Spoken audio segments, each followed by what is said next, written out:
Welcome to Bottled Paradise, a podcast series for hardcore papyrus by me, Corey Mark Fisher. Water management in Australia, the driest continent in the world, is a concerning topic, but no other industry is as controversial as the big business of bottled water. As the demand for bottled water is increasing in urban populations, rural communities all over the country are finding themselves fighting a losing battle over this subterranean treasure. On today's episode, we talk to Jeremy Tager, a lawyer and environmental activist who is spearheading the Tweed Water Alliance, an organisation that is fighting to protect the Tweed region of northern New South Wales.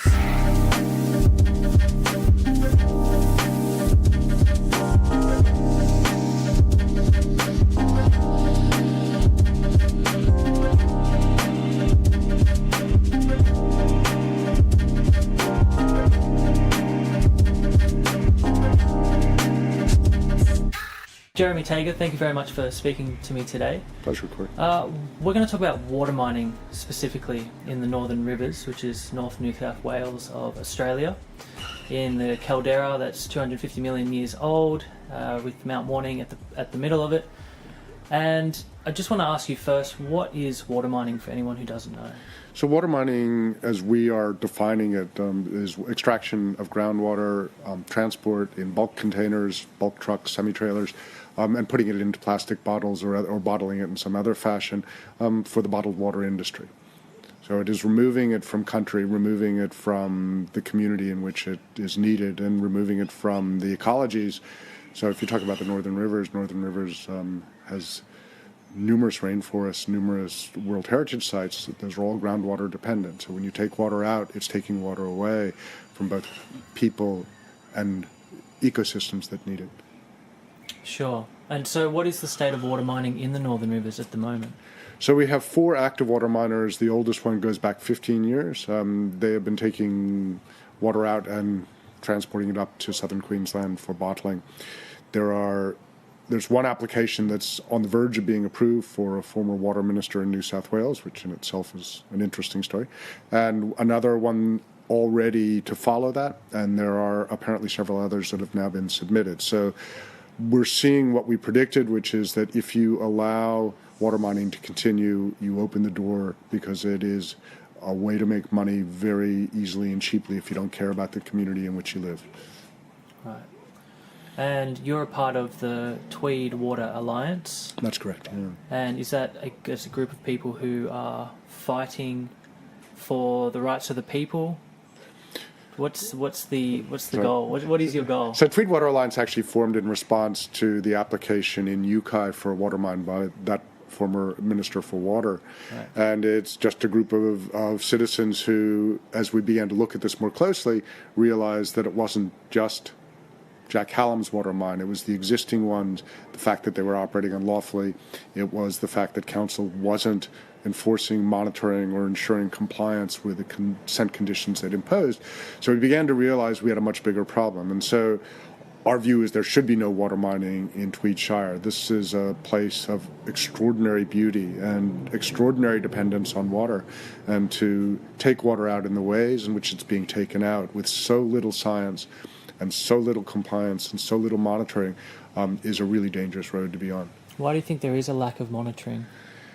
Well, I think there is, in part, a lack of funding, and there is a national trend, and has been for some time, of deregulation, and frequently deregulation occurs by not funding compliance. So if you don't look, you don't see, and if you don't see, you don't enforce. That has certainly been the case here. There's one operator out at Earlyup. There have been approximately 1,000 alleged breaches since he began his operation in 2015. There have been 2 fines imposed against him, and several times they've actually suggested to the operator put in what's called a Section 96, a minor amendment of your development application, and we'll legalize your unlawful behavior. And they've done that several times. And it's now common practice. They're about to do it again for other operators in this shire as well. They find that enforcement is expensive. It's difficult. Businesses will take them to court. And citizen rights are less than the rights of big business.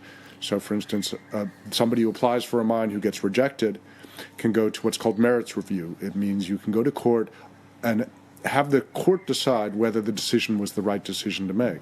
Citizens only have what's called judicial review, which means you only have the right to ask, did the decision maker tick all the boxes that they have to tick in making the decision? And the question of whether the decision was right or wrong is not one you're allowed to ask. So it's a hugely disproportionate system that favors big business over citizens, and it's a disgrace. Why do you think big business is favoured over citizens? Well, I think you have to put it in the context of the neoliberal and free market extremism that I think is so dominant in Australian politics. Can you explain neoliberalism to anyone who doesn't Yeah, know well, what that is? I mean, this is really talking about the notions that the individual is the greatest good, the market is a wise maker of decisions, and that if you have a market for bottled water, even if that market is insane, which in many ways it is, if you have a market for bottled water, then the market should be allowed to operate. You find in the neoliberal system that there is an assumption that it's fine to do things, and reversing that. So there is no precautionary principle in Australia to speak of, right?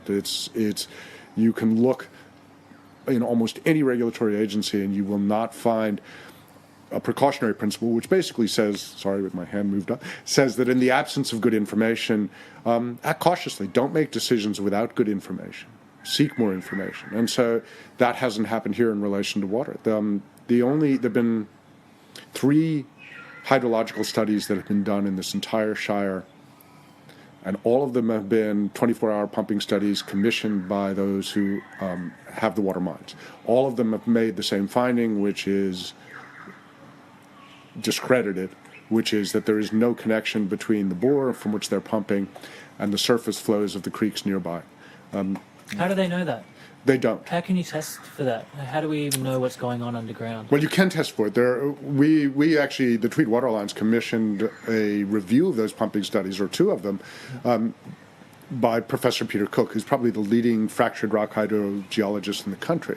Now, he said it's very hard to know. They're incredibly complex systems because a fractured rock system is just that. The water can move in so many different directions, including up and down. It can move over kilometers and kilometers.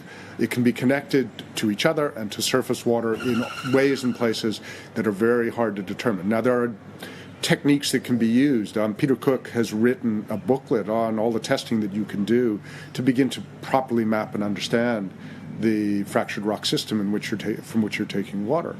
But even with the 24-hour pumping study, he said that you cannot say that there is no connection between the bore and the creek. Even if there is a low connection, it is entirely possible that all of the water that's being extracted will be pulled out of Rollins Creek. That's the creek that runs through Yukai. Yeah. And if you get 24 million liters taken out of a creek very quickly in dry times, and the dry times are increasing, then you're going to see impacts on local ecosystems. You're going to see impacts on local residents who don't have town water. You're going to see impacts on people who rely on groundwater and surface water for their domestic stock. So there is really clear evidence that there's not enough evidence to make a wise decision. Right. And unfortunately, the Office of Water, which is the body responsible for putting in place plans for groundwater in this shire and this state, I think they're the body that were implicated in the corruption scandal relating to the Murray-Darling Basin. And I have to say, their performance up here is just as bad. They keep claiming that there is plenty of water available based on the flows in the Tweed River. Now, that doesn't tell you anything. It doesn't tell you anything about local impacts, and it tells you very little about how much of that water is groundwater and how much of that water is surface water. Mm-hmm. It doesn't tell you about connectivity. It doesn't tell you about local impacts, and yet they continue to say this water mine out at Yukai is fine, and all the other water mines are fine because there's plenty of water, but they don't know it. And it's, in our view, the continuation of fairly disgraceful and corrupt behavior by that agency. Which agency was that again? It keeps changing its name. So I call it the Office of Water, but it's now the Department of Primary Industries and Water, something like that. They changed it again after Four Corners caught them out in the Murray-Darling Basin. Oh, wow. Right. I'm trying to piece it together. How can a government department or big business not seems like economic suicide to take something, to deplete a resource that everyone fundamentally needs, even people who are behind big businesses. And once that resource is gone, you can't make more money off it anymore, and a lot of other industries are just going to go downhill. Well, the history, not only in water but in all resources, has been you deplete it and you move on. You find somewhere else to take it from. And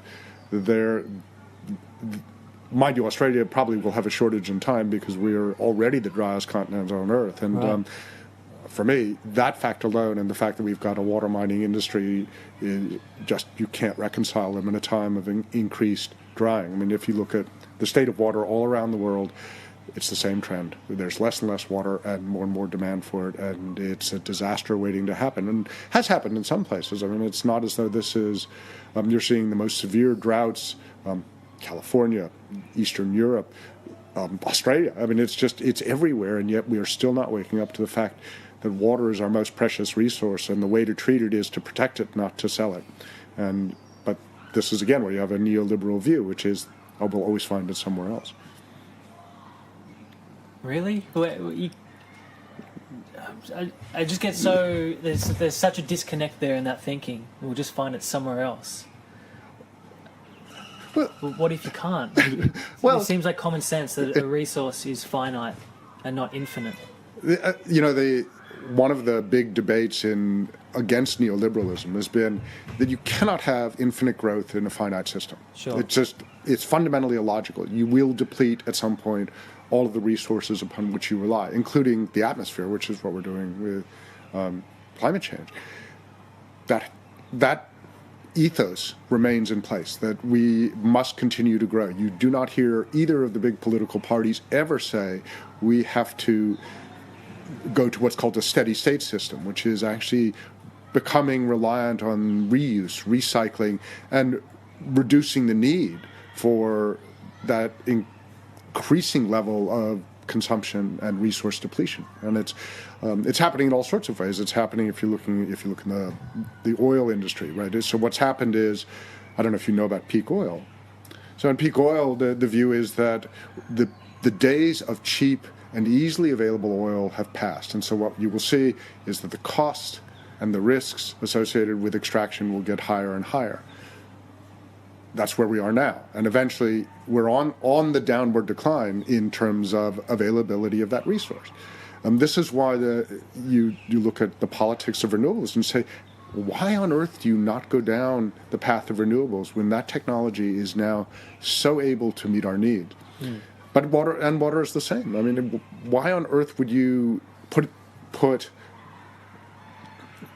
when you take bottled water out or take water out to bottle it, you use 2 to 3 liters of water to produce 1 liter of bottled water. So it's energy intensive, and then you have one of the biggest waste problems on the planet is plastic.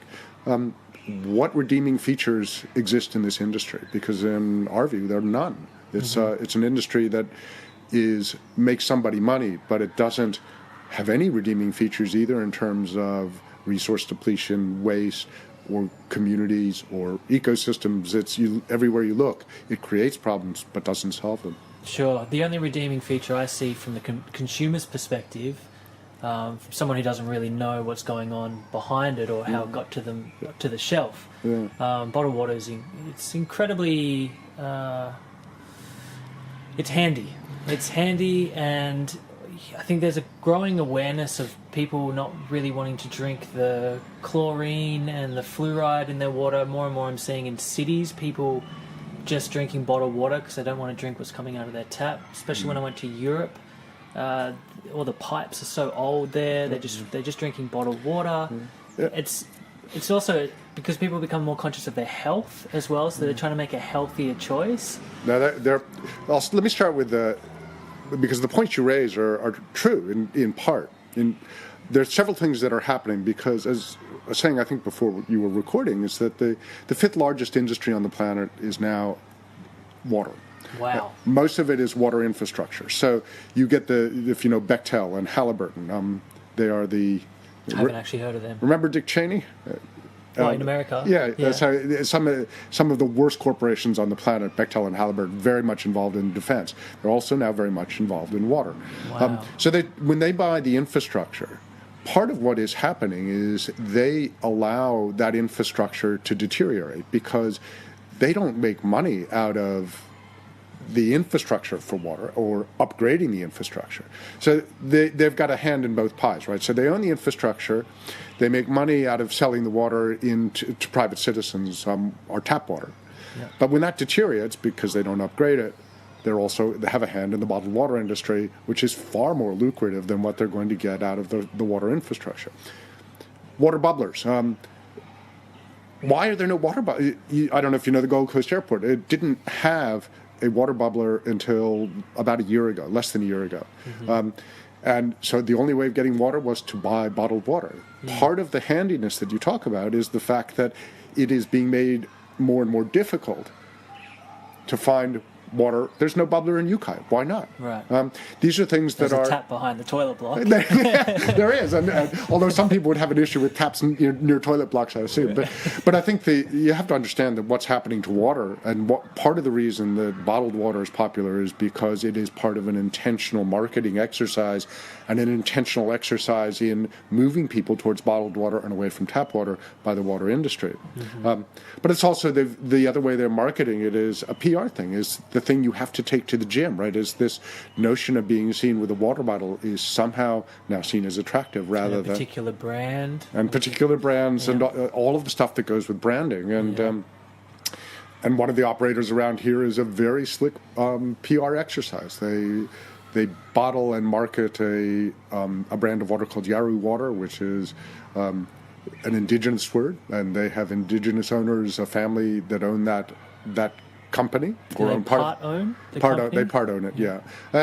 But it is a very slick PR exercise about saying we are a social enterprise. What they don't say is that they have completely alienated and angered this community because they run their trucks all hours of the day and night through our village, and they don't care.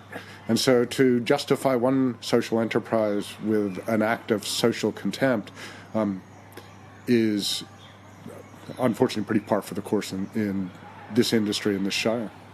So what it seems with Yaru in particular, it seems like, correct me if I'm wrong, I think the people who own the property and potentially built the water plant, they're not Indigenous themselves, and then they partner with a couple of Indigenous brothers, I think, and then because those two are from the Bundjalung Nation, which is a huge landmass, it's really big. It goes from Tweed down to Yamba. And it's not a very accurate term, apparently. Apparently this is a white man's term for what is a bunch of different clans who have different rights in terms of the places in Tweed Shire. So, because they're different countries to the Indigenous traditionally. Yeah. And I think government, that was probably too hard for them to govern, so they just put them into as large land masses as they could to effectively govern them and tick boxes from up top.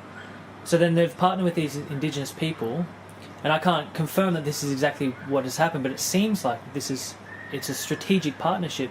Because they're Indigenous, then there's all these, as you said, it becomes a social enterprise, and then they get all these links to corporations and government, because then government and corporations look like they're doing something good by helping out an Indigenous business. And then they probably think that Indigenous business is helping the Indigenous people in the local area, but it's actually not. Nor the other Indigenous people who, no matter the skin colour, are living on the land and rely on the land. And look, one of the things that we won't do and haven't done is, as the Tweed Water Alliance, is presume to speak for the traditional owners of this country. Except we know, that water is pretty sacred in this area, and its heritage is one that is obvious, that you can't have lived in this area for thousands and thousands of years and not valued this place that is dependent on water, and the water that feeds both the humans and the other ecosystems that are here. So, but we certainly can't speak about the quality of the social enterprise. We can say that it is certainly PR as well. That's pretty obvious. But whether there's legitimacy to it, we don't know, and it's really up to the traditional owners to contest that, not us. Right. So, do you know where are the traditional owners in that? I know you said you can't speak for them. I'm personally trying to get in contact with them to have an interview with them like this as well, because if you don't know any Indigenous people, you don't really know what they think or what's going on or where they stand or who speaks for who or No, and the then, politics and then they get rolled over by Western society is so efficient in terms of being managed. It's got managerial positions that make decisions, fast decisions, and whether it's ethical or not, and things get done. And there's machinery and so much money behind it. And then there's the Indigenous people perspective, and it's for me, it's like it's a blank area. It's like, where are they and what do they think?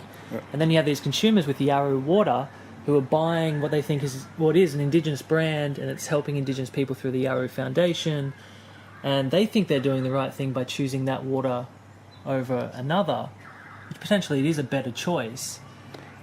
Well, bad choices are bad choices still. Right. That's two wrongs don't make a right. No, well, it's not even two wrongs. It's just that if you have two bad options in front of you, and that's all you've got, then you choose the least bad. If you have two bad options and another option that is far better, then both of those options that are bad are bad. So I don't think that's very difficult, but we do need to change, and we're beginning to see it. The war on waste is beginning to change the attitude towards bottled water, and I don't know if you saw their episode on bottled water, but it was very funny, as Greg Ruchel is, but it was also very telling about just the amount of waste and this kind of buying into what has been primarily a marketing exercise, getting people to accept bottled water. People thought it was ridiculous at first, and now it's become normal. Yeah, and you hear of people of China buying air from Australia, and people laugh at it as being completely absurd. Who would buy air? Is that true? It's apparently true. I've never worked on it, so I can't confirm it. But I've heard it from several sources. And you look at the bottled water industry, and you say, yeah, that may well be the next one coming to us. Is that we begin to put air I don't know what you would do. I don't know, kind of. It seems ridiculous. But it seems ridiculous. But so, as you say, bottled water seemed ridiculous when they first said it. Why wouldn't you drink tap water? And not everywhere in Australia, but most of the tap water in this area is fantastic. There's absolutely nothing wrong with it. And you talked before about some of the chemicals in it. So you get fluoride and chlorine. Now, chlorine tends to burn off fairly quickly in most places unless they add a lot more than is standard around here. Okay. But you get, this is War on Waste actually did testing of a number of bottled waters from Australia, and they were finding that while you have fluoride in bottled water, tap water and town water, you have much higher levels of arsenic in bottled water than you do in town water. Is that through the processing or something? No, it's through. And it's through the where the water comes from. There's arsenic and it naturally occurring in rock, right. But it doesn't make it good for you. And we spoke with scientists who said you also get radioactive materials in rock, so you could test the water for that as well. So the notion that bottled water is safer, it actually goes through far less testing and far less rigorous requirements as far as health standards than does town water. Now, that does. I think the water around here is beautiful, and I don't think you need to put it in bottles to drink it. It's the town water tastes fantastic, and you can drink out of streams and springs, but keep it here. That's here. That's here, though. There's. Oh, I know. Yeah. Like, what would you say to someone who's living on the Gold Coast and they're listening to this right now, and they've been drinking bottled water because they think they're making the better choice for themselves? Do you think, like, I've got friends who drink the tap water and they get this burning sensation in their gut, and so they don't drink the town water anymore because it's hurting their body for whatever reason. They're having a reverse. I can't tell you about whether the Gold Coast infrastructure is aging and deteriorating, but that wouldn't surprise me. And I don't know whether the Gold Coast infrastructure is privatized, which a lot of it is now. Yeah. But really, the thing to do is to demand that your councils and your state governments actually upgrade and maintain the infrastructure so that it's the best in the world, so that the water that comes out of that tap is stuff that you can and should drink. It's because you pay for a bottle of water, you pay 1,000 times more than you pay for taking it out of a tap. Wow. And 25% of bottled water in Australia is out of a tap anyway. So if you go to the Murwillumbah Hospital, you will get bottled water that comes up from Sydney. They refuse to serve you water in a jug, and that water that they give you in Murwillumbah Hospital is tap water from Sydney. It tastes Tap water. It's tap water. They put it in bottles and sell it as natural water. 25% of bottled water is tap water in Australia. So it's I mean, it's just scam after scam in my view in terms of the way this industry operates. Right.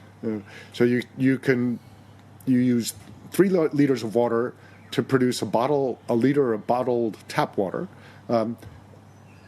and you go, on what planet is that a wise thing to do? I would say, to my common sense, not this planet. Unfortunately, common sense, I don't know. It seems to be a lack of it, especially up in the positions of power, wherever they are, or whoever they are, because they definitely don't hang out in the same strata that we do. No, well, and they don't. And actually, I went up to the Murwillumbah markets on Sunday, and the Nationals had a stall there. And I just asked them what their view was on water mining, and what was interesting is they actually had their facts so wrong, and it's part of the mythology that is being built around this by those who want to continue this industry. Which is, first thing is that council isn't responsible for assessing the impacts of extracting water. Now, that's something that we've heard Warren Polglase say, we've heard Allsop say it, and we've heard Rhys Burns say it. And it's wrong. And they all know it's wrong because we got legal advice to that effect, which we sent to them. They then confirmed that with their own lawyers, that, in fact, council not only has to assess the impact of the extraction of water, they have a higher standard than the Office of Water does. They have to be satisfied that there will be no adverse impacts associated with that extraction. The Office of Water only has to be satisfied that there will be no more than minimal impacts. So council has to do their own assessment, and they have to do it to a higher standard, and they never have. Do you think because there's a lack of funding for it? Well, there's no excuse for it. I mean, there is a lack of funding for it. They've got, there's not a lot of money in council. Yeah. But if they don't have the money to do the assessment themselves, then they have to require that assessment is done properly by water miner applicants, which they've never done. Right. I mean, if you look at the applications the 3 recent ones, or the 3 that have done pumping studies, that's more rigorous than it's been in the entire 15-year history of water mining in the Shire. But one 24-hour pumping study is not sufficient to be satisfied that there will be no adverse impacts. Simply isn't. And yet that's become the basis for saying everything is fine. So at the council meeting where Jack Hallam received a yes vote from 4 councillors to go ahead with his mine, we'd submitted this review of that 24-hour pumping study by Professor Cook. They hadn't even read it. And they just said, Rhys Burns just said, I'm satisfied. The consulting firm hired by Jack Hallam said there's no connection, and that satisfies me. And that is the level of... Is that willful laziness? Is it... Well, in the case of Rhys Burns, he has a conflict of interest, which he didn't declare. He and Jack Hallam are both part of the New South Wales ALP. Rhys Burns works in Justine Elliott's office, who has a relationship with Jack Hallam and supported him in his application for life membership in the ALP and presented him with life membership in 2017. So ALP, is that Labor or Liberal? That's Labor. Labor? Yes. That's Labor? Labor.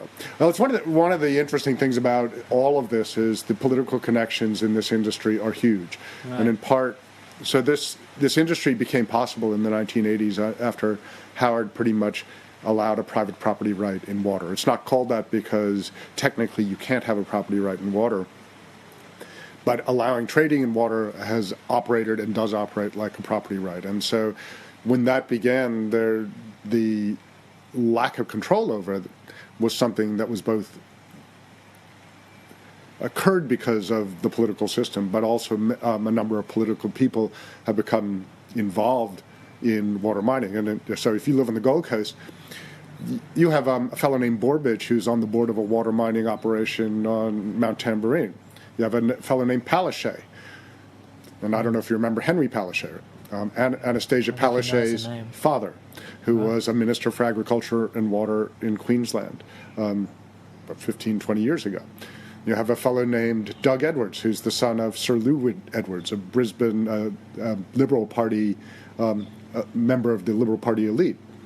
He was a Director General in the the Queensland government under, what's his face, Newman. Right. So everywhere you turn, Carlos, the one who operates out at Earlyup, his father was a power broker in the ALP. Right. And so you keep It's seeing... almost dynastic, in a sense. It was passed down through the family, it seems.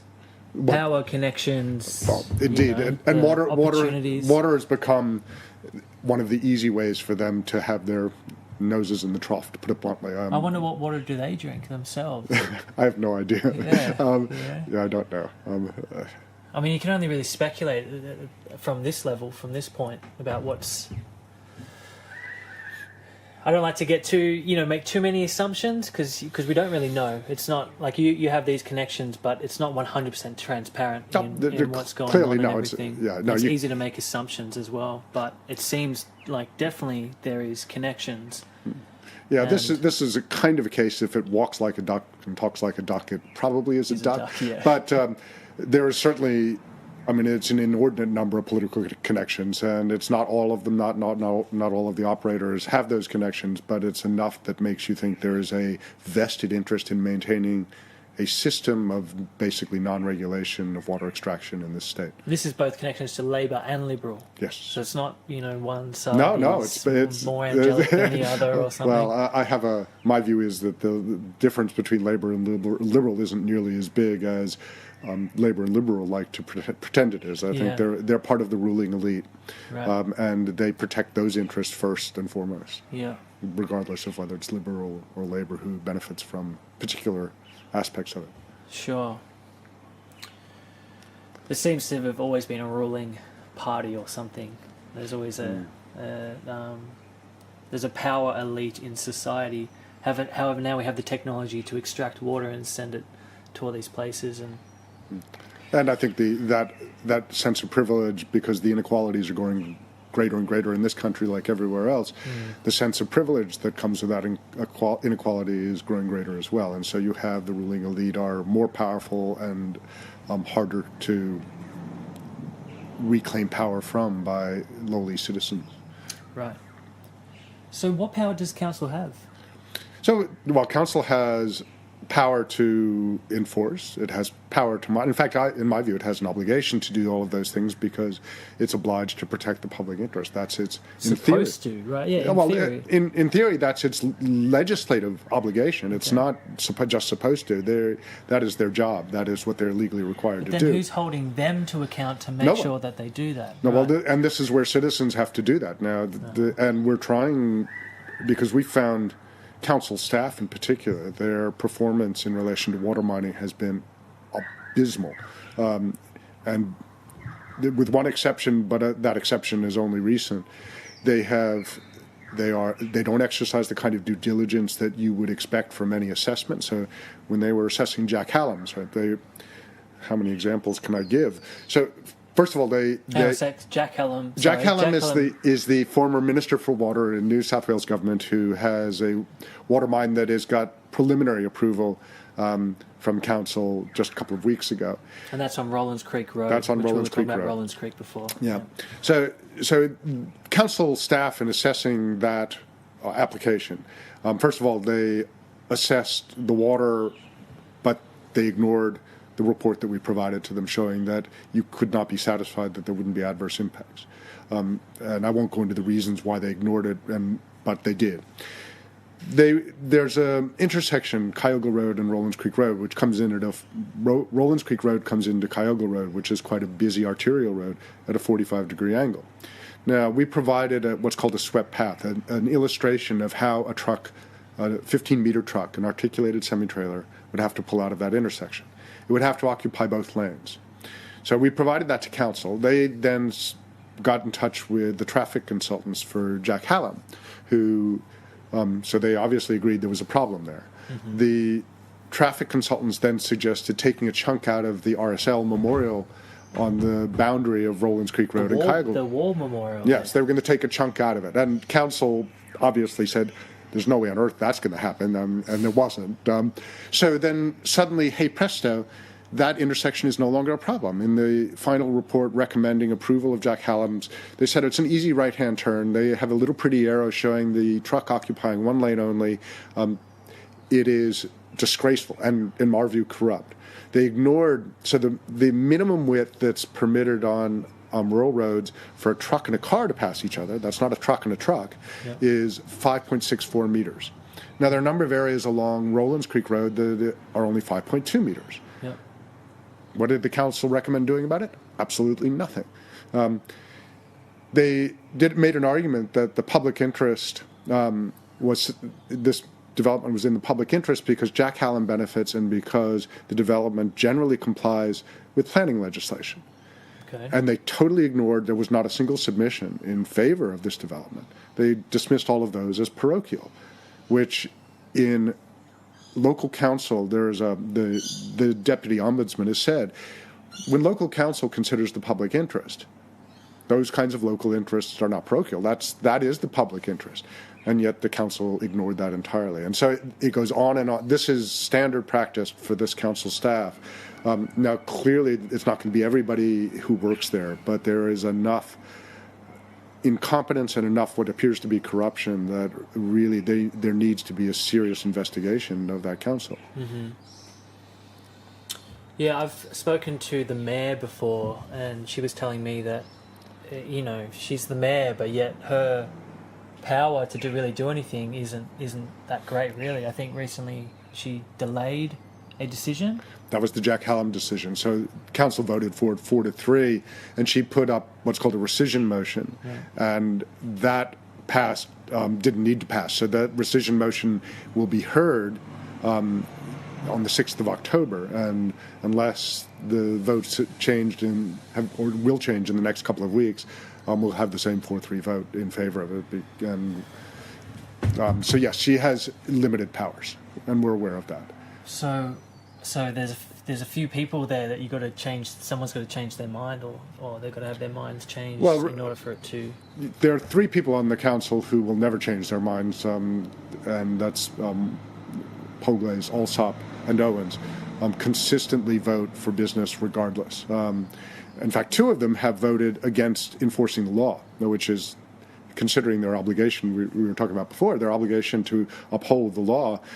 They have actively voted not to enforce the law. So this was in relation to the Carlos operation out at Balamble. There was a motion to give notice of intent to enforce breaches of his consent conditions and his use of unauthorized infrastructure. And both Poglaze and Alsop voted against it. And in fact, later Alsop said in a public comment that there were times where businesses had to break the law in order to grow and evolve. And so it's even getting that dealt with is really difficult. I mean, that in theory, that should be something the ombudsman looks at very closely, and that's been reported to the ombudsman, but it's unlikely that anything will happen in our view. So who polices the council? Well, the state government polices the council, and this council has been fired once before, so it's for abject corruption. And we've had a number of people say to us nothing has changed. I mean, there are people working on other issues that aren't water related who've been in touch with us, who have stories very similar to us about their problems with council. Okay, so how do you let the state government know about what's going on with council? Well, I think probably the intervening years between when the council was fired and where it is now, we've probably seen a greater level of what I call institutional corruption happening at the state level. And institutional corruption is where you find agencies or governments reorienting themselves towards what are called the agents of influence. So instead of looking after the public interest, they look after the private interest. And it's embedded culturally. It's not necessarily about brown bagging money, but about this cultural view that business is the greatest good. Right. And that is part of what the neoliberals and the extreme ends of the neoliberal agenda has done in this country, is made it so that virtually every regulatory agency will look after big business before they look after its citizens. And this is why the legal rights of big business are greater than the legal rights of citizens, which is a disgrace. I heard on the news yesterday, actually, that, say, 20 years ago, 80% of the public, from a survey that they did, had faith in the government. And the recent one they did, only 40, it's like somewhere around 40% these days have faith in the government. It's interesting that the three least trusted sectors consistently in Australia is government, media, and who's the third? Oh, big business, corporations. Right. And I think people have it exactly right. They are the ruling elite. They're the privileged class, and we as citizens need to do a far better job of reclaiming both our government and our communities and our lives. What's something that someone can do? Anyone, I particularly want to send this message to people of my generation, because we definitely seem to be quite disenfranchised with politics. I don't know if they potentially make it so boring that there's really no interest. They make it compared to America, where it's more like a show. And here they make it inaccessible, and that if you, when I started working as an activist, which I've been doing for a long time, if nothing else, you had access, right? I could get a meeting with people at any level of government without much difficulty. It is incredibly difficult now to get a meeting, even with people who are responsible for things that you're working on directly with large organizations. I worked for Greenpeace. We found it incredibly difficult to get access. And there was a story in today's paper that the vast majority of meetings by ministers are with business. They're not with communities. They're not with NGOs, and they're not with individuals who have particular issues that they want to raise with either their ministers or members. So it's become really difficult to change things. And the feeling that you're powerless, for me, is the biggest thing that you're seeing in your generation, which is if you're powerless, you walk away from it. You do something else with your life. And if you feel that you have power, then you can become engaged. And having power over your own body, your own life, is clearly the easiest place to start. But I do think that your generation needs to actively think about, okay, how do we reclaim power? And it isn't going to be by asking nicely, unfortunately. I think we're well beyond that. We're seeing levels of discontent and anger about being powerless that is unprecedented in my life. And we thought, I missed most of the 60s, but so I'm not that old. But there was a sense that in the 60s that, yes, power was possible. We can reclaim our lives. We can end the war in Vietnam. We can end corporate control. Then you have the Occupy movement, 30 years later, and you saw a movement that struck a chord with so many people and yet went nowhere. Or the global financial crisis, where who got rescued in the global financial crisis? It wasn't you and me. It wasn't people who lost their thousands of dollars in bank accounts. It was the banks. So it's a very big beast to begin to grapple with, and this is getting well beyond water, I know, but I do think all of us need to grapple with it better than we do. I think we've all failed. My generation has certainly failed to recognize how much bigger the beast was becoming, and what we've done is fight on issues rather than on the underlying causes, which is whatever you want to call it. I call it the corporate state, and that is a much harder thing to do, and it's daunting. I don't know that there's no magic bullet for it. There's no one place you can go and say. I was hoping to find it.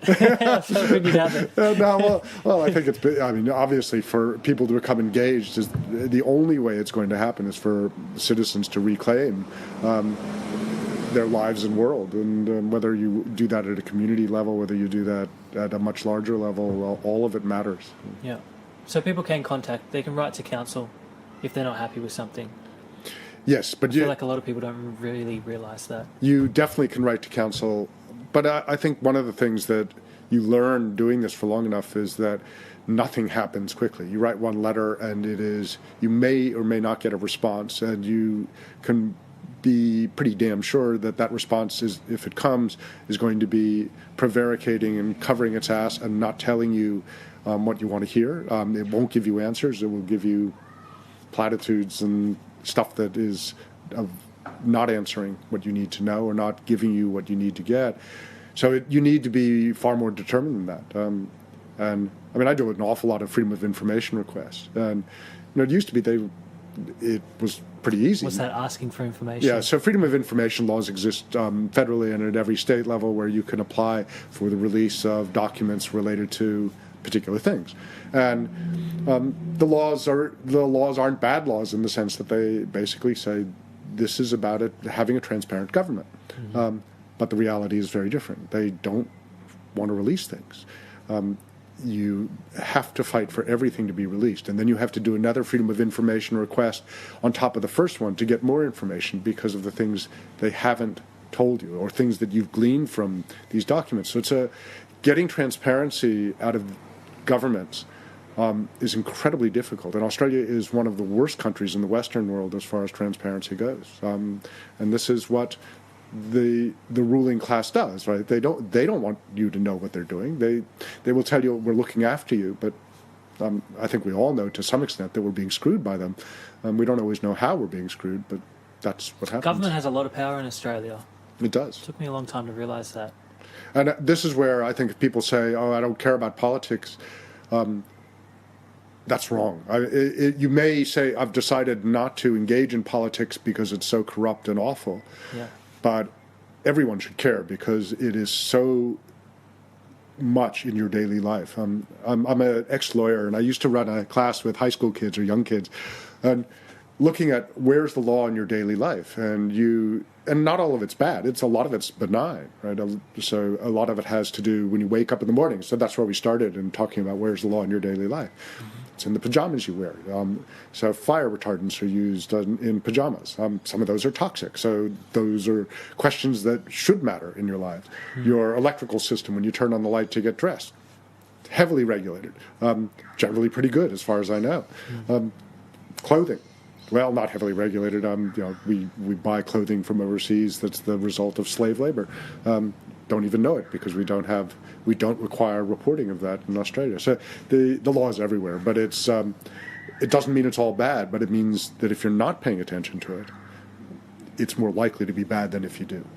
Right. I think I heard a saying. It may have been Gandhi or something. It was like, saying that I'm not interested in politics is the same as a drowning man saying I'm not interested in water.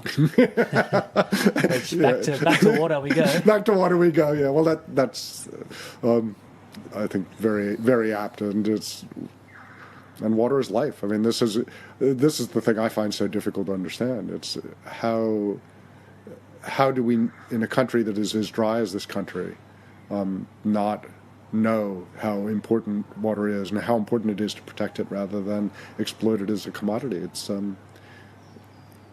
because I see everywhere that where drying is occurring, where water wars are being fought, and they are being fought, is because big business has been allowed to take water or control water, which has resulted in citizens being deprived. I'm seeing potentially a growing movement here in this town, especially if the water mining continues, of direct activism, blockading potentially. Well, I hear a lot of people talk about it anyway. Yeah, I have no doubt that that's the direction it's going because we're getting so little response from the state government and so little response from council. That's what I don't get with like Jack Hallam making this license, applying for this license to extract water. One, he's not going to be very liked by the community, so maybe he doesn't care about that. Two, it's going to get blockaded. It's the Northern Rivers. It's famous. There's so many people who have experience from Bentley, the CSG blockade, who live on Rollins Creek Road. I mean, and at the first meeting when we heard about Hallam's application, we had 50, 60 people there. And there were a number who were already threatening to blockade him. And this is one way that citizens are going to have to reclaim their rights. And unfortunately, one of the things that's happened in New South Wales and all over the country is far, far more punitive laws against protest and dissent and far more expensive. the prospect of time in jail and sometimes years in jail as a result of what should be legitimate protest. And this is, again, one of the things that the ruling class does when they don't want to be called or called out. So it's something to do with It's something to do with getting in the way of corporate interests, right, or something, blocking business. Well, most of it is blocking business. Yeah. So it's in the case, it was the CSG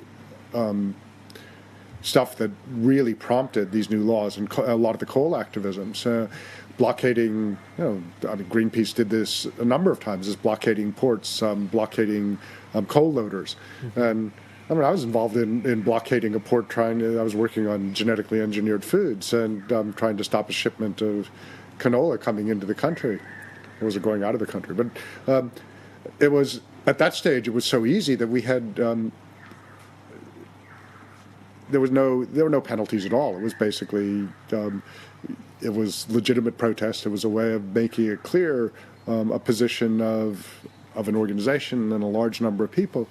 And now it's becoming dangerous to be a protester and dangerous to be dissenting. And so, going back to your question, how do young people of your generation begin to engage?